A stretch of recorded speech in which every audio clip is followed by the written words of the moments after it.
Selamat datang kembali. Oke, hari ini kita mau bahas tuntas nih fenomena anime yang lagi rame banget, Demon Slayer, Kimetsu no Yaiba, The Movie Infinity Castle Part 1, Akaza Returns.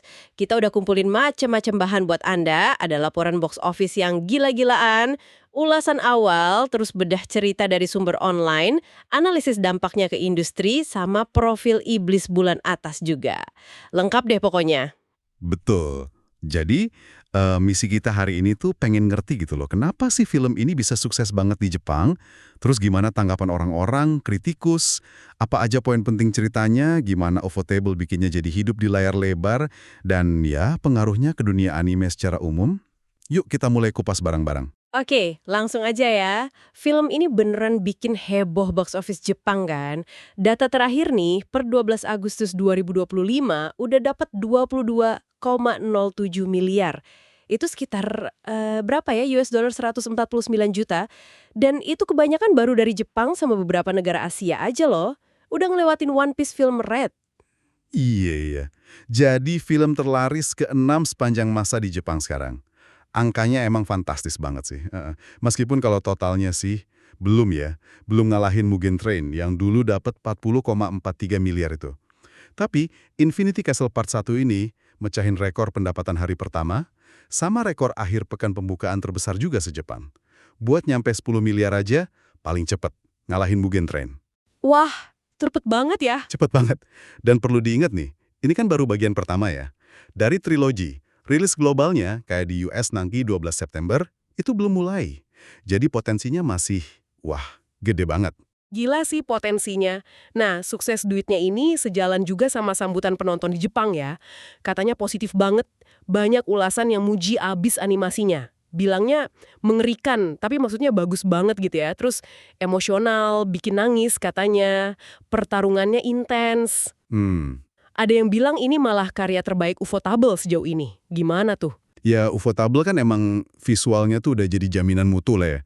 Yang keren di sini tuh mereka pinter banget gabungin animasi 2D yang tradisional buat ekspresi karakter yang detail gitu, sama CGI 3D. CGI-nya ini buat lingkungan kastil Infinity-nya.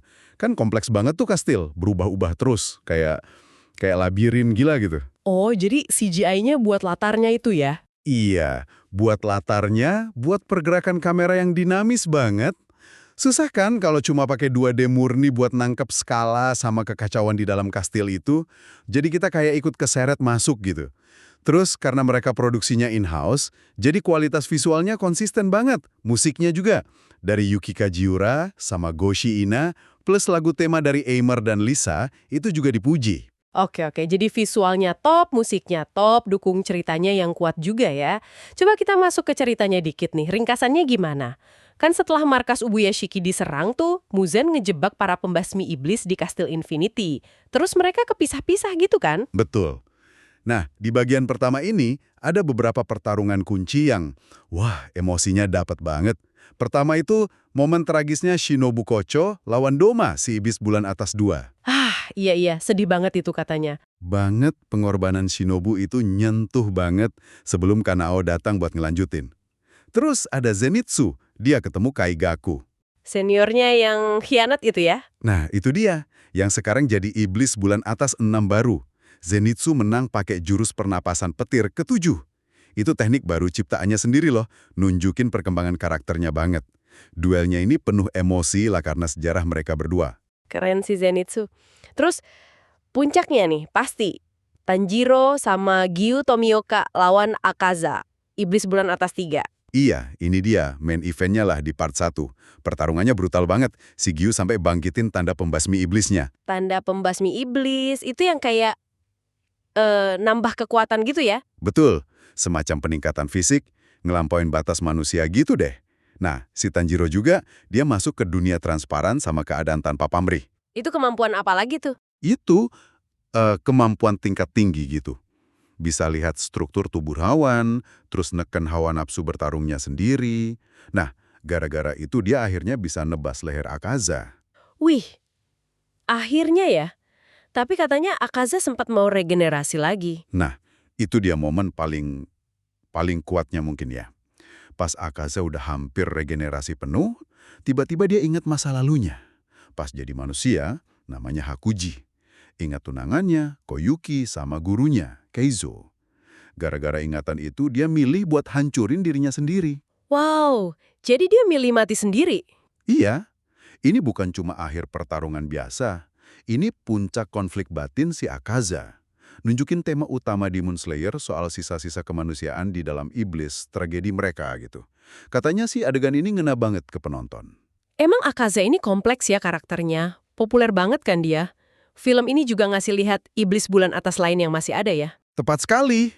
Kita jadi lebih kenal sama si Doma yang manipulatif, pemimpin kultus pakai kekuatan es, terus Kokushibo yang paling kuat, paling tua, dia mantan pembasmi iblis loh, pakai pernapasan bulan. Wah, mantan pembasmi iblis. Iya, sama Nakime yang bisa ngendaliin Kastil Infinity itu. Masing-masing punya ancaman beda-beda. Oke.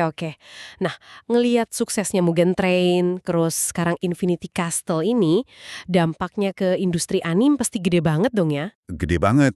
Signifikan lah. Sukses yang gila-gilaan ini, terutama cara mereka adaptasi arc manga langsung jadi film bioskop yang canon, bukan cerita sampingan, itu bikin studio lain jadi mikir. Jadi pada ngikutin gitu? Ya, jadi pertimbangan serius. Model kayak gini kan budget produksinya per menit bisa lebih tinggi, jadi kualitasnya bisa lebih oke. Terus jadi kayak event nonton di bioskop yang narik massa. Kontrol ceritanya juga lebih enak dibanding serial TV mingguan yang kejar tayang. Kita lihat juga kan di Jujutsu Kaisen Zero, atau mungkin nanti Chainsaw Man juga bisa kayak gini.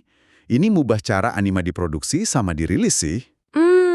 Jadi Infinity Castle Part 1 ini bukan cuma soal duit banyak aja ya, tapi juga soal kualitas, emosi penonton, sama nunjukin kehebatan Ufotable. Iya, betul banget. Nah, ini mungkin jadi pertanyaan menarik nih buat Anda renungkan. Kalau ngelihat suksesnya model trilogi film canon kayak Infinity Castle ini, menurut Anda, gimana ini bakal ngebentuk masa depan adaptasi anime selanjutnya? Terutama buat franchise gede gitu. Apa model kayak gini bakal jadi standar baru buat nyajin cerita anime ke penonton global? Coba dipikirin deh.